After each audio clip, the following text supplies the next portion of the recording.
जी अभी हाँ, अभी मैंने अभी पढ़ा कि अभी वो फाइनली ठीक हो गए हैं, but it is very unfortunate.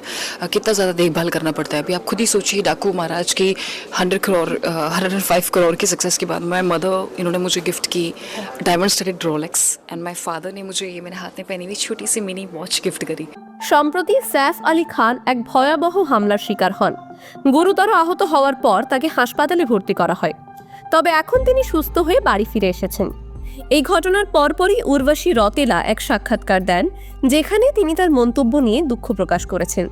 Urvashi জানিয়েছেন, তখন আমি পুরোপুরি পরিস্থিতির সম্পর্কে জানতাম না এবং এই কারণেই আমার মন্তব্যটি কিছু বিভ্রান্তি সৃষ্টি করেছিল।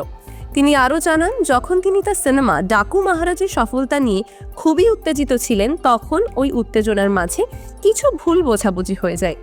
উর্বশী বলেন, আমি শুধু জানতাম সাইফ আহত হয়েছেন, তবে আক্রমণের প্রকৃত গভীরতা সম্পর্কে আমি কিছুই জানতাম না।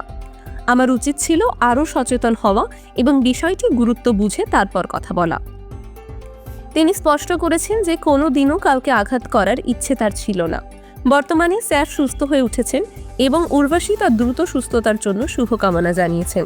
এখন সাইফ আলী খান বাড়িতে ফেরার পর তার নিরাপত্তা ব্যবস্থা আরও শক্তিশালী করা হয়েছে। এটি আমাদের মনে করিয়ে দেয় যে সেলিব্রিটি হওয়া মানে শুধু খ্যাতি নয়, বরং নিজের নিরাপত্তা ও শারীরিক সুস্থতার বিষয়েও বিশেষভাবে সচেতন থাকা উচিত। বলিউডের আরও আপডেট পেতে চোখ রাখুন টাইমস নাও খবরে।